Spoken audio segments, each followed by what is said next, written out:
The year is 1630. The streets of Venice are wet, dark, and nearly silent. Fog drifts across the canals. And then, emerging from the shadows, a figure appears. A long black cloak, a wide-brimmed black hat, and a mask, white, angular, with a long protruding beak that makes the face beneath entirely unrecognizable. This figure does not run.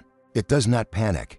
It moves slowly, deliberately, from door to door through the dying city. This is not a myth. This is not a carnival costume. This was one of the most real and consequential figures in the history of medicine. This was the plague doctor, and the story behind that mask is far stranger, far darker, and far more human than most people realize. To understand the plague doctor, you have to understand what Europe was facing. The plague, known to history as the Black Death, first swept across the continent in the mid-14th century, killing somewhere between 25 and 50 million people. That was, by some estimates, between a third and half of Europe's entire population. Gone within a few years, cities emptied, harvests rotted in fields, entire villages ceased to exist. The disease was caused by the bacterium Yersinia pestis, and it came in three forms. The bubonic form caused the lymph nodes to swell into painful, blackened lumps called buboes. The septicemic form entered the bloodstream directly, causing internal bleeding and blackening of the skin. And the pneumonic form attacked the lungs, spreading through the air with every cough and breath. The most contagious and most lethal of all. But in the 14th century, no one knew any of this. Germ theory was still centuries away. Bacteria had not yet been imagined, and so people looked for another explanation, and they found one in the air itself. The prevailing theory was called miasma theory. The word comes from the Greek for pollution or contamination. According to this belief, disease was caused by bad air, noxious vapors rising from rotting matter, swamps, and decaying bodies. If the air smelled foul, it carried death. If you could neutralize the smell or block it entirely, you might be able to survive. This theory was wrong, completely, dangerously wrong, but it was the best explanation available, and it became the intellectual foundation upon which the plague doctor's entire design was built. The iconic costume we associate with the plague doctor today was systematized in 1619 by a French physician named Charles de Lorme. He served as personal doctor to 3 French kings and was known for his extraordinary longevity, living to the age of 94. No small feat in an era of recurring epidemics. De Lorme designed what was essentially a full-body protective system, meant to shield the wearer from the contaminated air believed to carry plague. The centerpiece was the beak. That long, curved, bird-like protrusion attached to the front of the mask was hollow, and it was packed with aromatic substances, dried flowers, herbs, and spices. Chamomile, mint, cloves, garlic, rose water, camphor, laudanum, and sometimes stranger materials like burned brain matter or a preparation called theriac, an ancient all-purpose antidote with dozens of ingredients. The logic was straightforward within the miasma framework. Fill the air you breathe with good smells, and the bad air cannot reach you. The cloak was long, reaching to the ground, and made of leather or waxed fabric, materials that repelled liquids. The gloves were thick leather as well.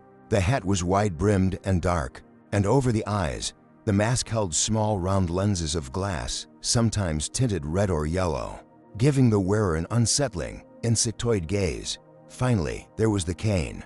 The plague doctor carried a long wooden staff not as a walking aid, but as a tool used to examine patients, lift their clothing, check their pulse, and move bodies without ever making direct physical contact.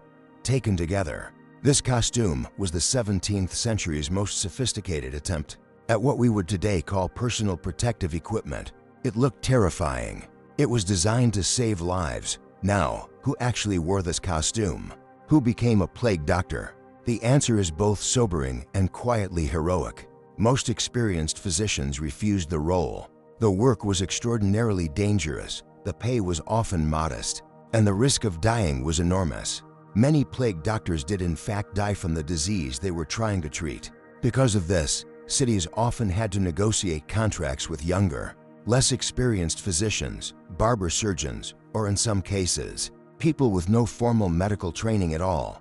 a city would sign a formal agreement with a doctor, specifying their salary, their duties, and the conditions of their service. Some contracts explicitly stated that the doctor could not leave the city during an outbreak. They were, in effect, bound to the infected population, quarantined alongside the very people they were trying to save. Their duties were extensive. They visited the sick and determined whether patients truly had plague, as opposed to other illnesses.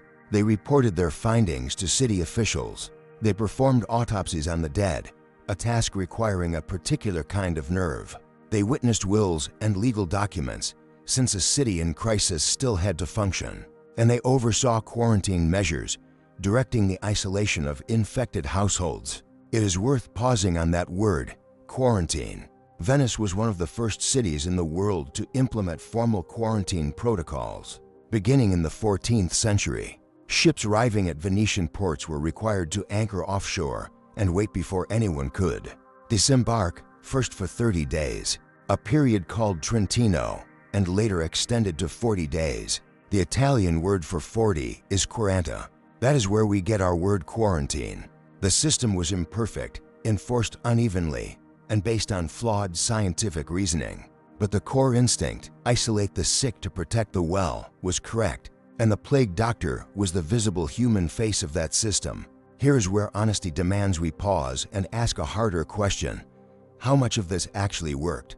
The beak filled with herbs. It did not filter bacteria. It could not. Miasma theory was wrong, and aromatics cannot neutralize a pathogen. The flowers and spices were medically useless against Yersinia pestis. But consider what the costume actually did, even if for the wrong reasons. The waxed leather cloak covered almost the entire body. Plague, in its bubonic form, was primarily spread by the bites of infected fleas, which lived on rats. A body-length leather cloak that repelled liquids also created a significant barrier against flea contact. The gloves served the same purpose. The glass eye coverings protected a vulnerable entry point, and the cane, that simple wooden staff, enforced a physical distance between the doctor and the patient that reduced exposure to both flea contact and the respiratory droplets associated with pneumonic plague.